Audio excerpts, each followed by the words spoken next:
بسم اللہ الرحمن الرحیم الصلاۃ والسلام علیک یا سیدی یا رسول اللہ وعلی آلک واصحابک یا سیدی یا حبیب اللہ۔ اسلامی تعلیمات قرآن و سنت کے عین مطابق زندگی گزارنے کا شیوا بنائیں۔ اللہ تعالی ہم سب کو حضور کی پیروی، حضور کے اصحاب کی پیروی، حضور کی ازواج کی، اہل بیت اطہار کی پیروی کی توفیق عطا فرمائے۔ آج جو میں حدیث آپ کے سامنے پیش کر رہا ہوں، اس میں جماعت کی فضیلت بھی ہے اور حضرت ابوبکر صدیق کی امامت کا بھی ذکر ہے، اور نبی محتشم امام الانبیاء علیہ الصلوۃ والسلام کے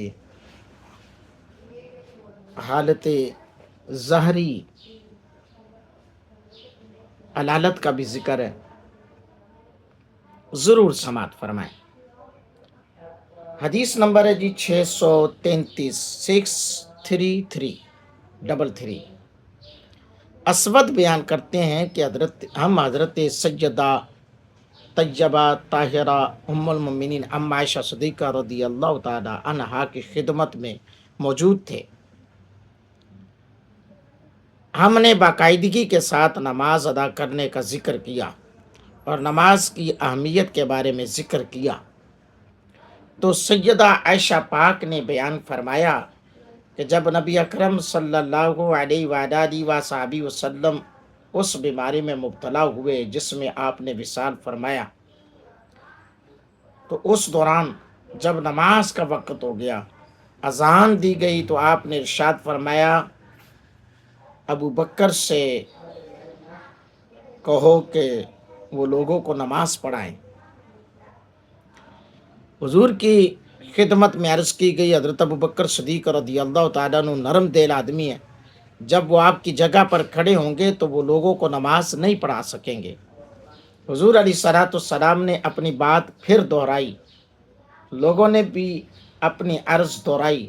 حضور علیہ الصلوۃ والسلام نے تیسری بار اپنی بات کا تذکرہ کیا تو ارشاد فرمایا تم لوگ یوسف علیہ السلام کے زمانے کی خواتین کی طرح ہو۔ ابو بکر رضی اللہ تعالیٰ عنہ سے کہو کہ وہ لوگوں کو نماز پڑھا دیں۔ سیدہ عائشہ پاک رضی اللہ تعالیٰ عنہا بیان کرتی ہیں، حضرت ابوبکر صدیق رضی اللہ تعالیٰ عنہ نے نماز پڑھانا شروع کی۔ حضور علیہ الصلوۃ والسلام نے اپنے مزاج میں بہتری محسوس کی تو آپ دو لوگوں کو درمیان سہارا لے کر نکلے۔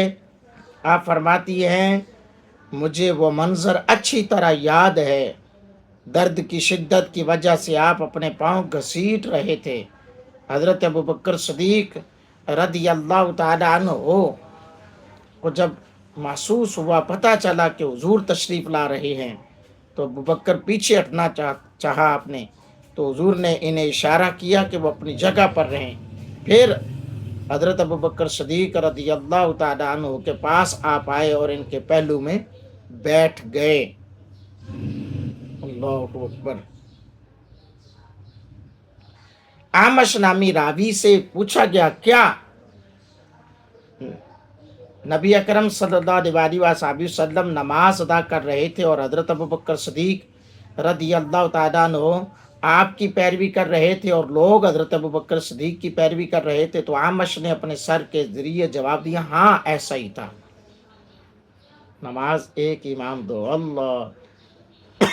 حضرت ابوبکر صدیق کو حضور یوں لگ رہا تھا حضور ابوبکر کو نماز پڑھا رہے ہیں اور حضرت ابوبکر امت مصطفیہ کو نماز پڑھا رہے ہیں۔ اللہ اکبر، کیا بات ہے، کیا وہ منظر ہوگا۔ حضرات گرامی قدر، یہاں پر حضرت ابوبکر صدیق کی امامت ثابت ہو رہی ہے حضور کی موجودگی میں، اور حتیٰ کہ اس نماز میں بھی حضور کی موجودگی، حضور کی زندگی بھی اور حضور کی موجودگی بھی۔